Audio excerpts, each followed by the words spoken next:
इस देश में चल रहे तनाव और उपद्रव के बीच अगस्त 2024 में प्रधानमंत्री शेख हसीना ने जो है वो इस्तीफा दे दिया है।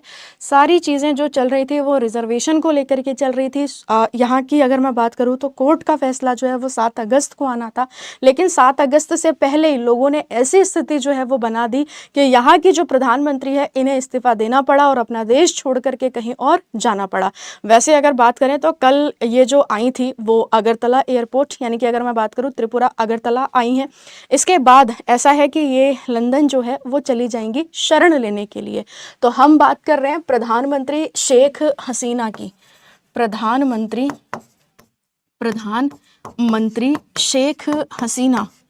शेख हसीना कुछ समय पहले हम लोगों ने पढ़ा था कि बेटा इन्होंने बांग्लादेश की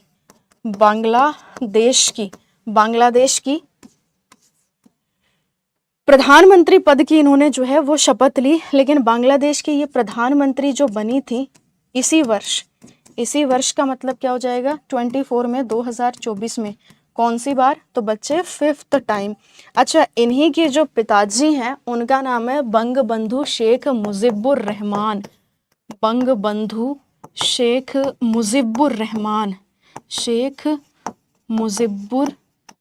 रहमान, बंगबंधु शेख मुजिबुर रहमान 1971 में पाकिस्तान से बांग्लादेश को आज़ाद कराने में सबसे महत्वपूर्ण भूमिका इन्हीं की रही थी। इन्होंने ही देश की प्रधानमंत्री इंदिरा गांधी जी से जो है वो हेल्प मांगी थी। और हाँ, इंडिया डायरेक्ट सपोर्ट नहीं कर सकता था, लेकिन इनडायरेक्टली इंडिया ने जो है वो सपोर्ट किया। लेकिन एक समय ऐसा आया जब इंडिया को डायरेक्ट सपोर्ट करना पड़ा बांग्लादेश को और ऑपरेशन लॉन्च किया गया, ऑपरेशन जैकपॉट।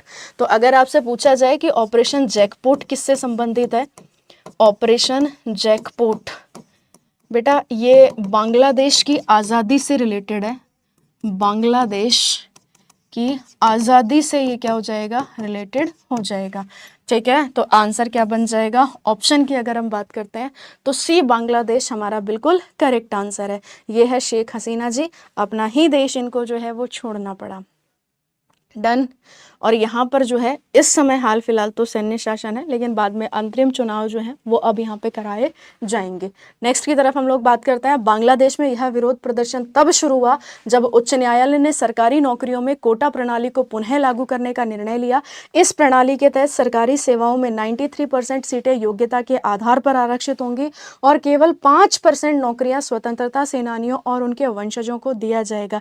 जो फ्रीडम फाइटर थे 1971, तो उनके लिए भी इन्होंने सीटें जो है वो रिजर्व करी। अभी 7 अगस्त को फैसला आना था, लेकिन 7 अगस्त तक का वेट जो है वो नहीं किया गया।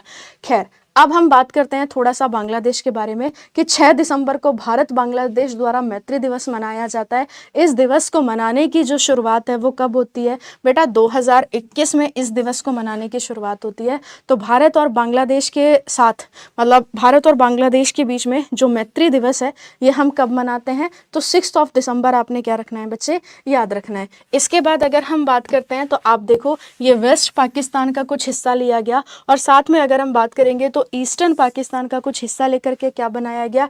एक नया देश बांग्लादेश। बात है 1971 की। नए देश के रूप में गठन होता है किसका बच्चे? बांग्लादेश का। बांग्लादेश कैपिटल इसकी क्या हो जाती है? ढाका इसकी कैपिटल है। और जब हम ढाका की बात करते हैं तो बिम्स्टेक का हेडक्वार्टर यहीं पे।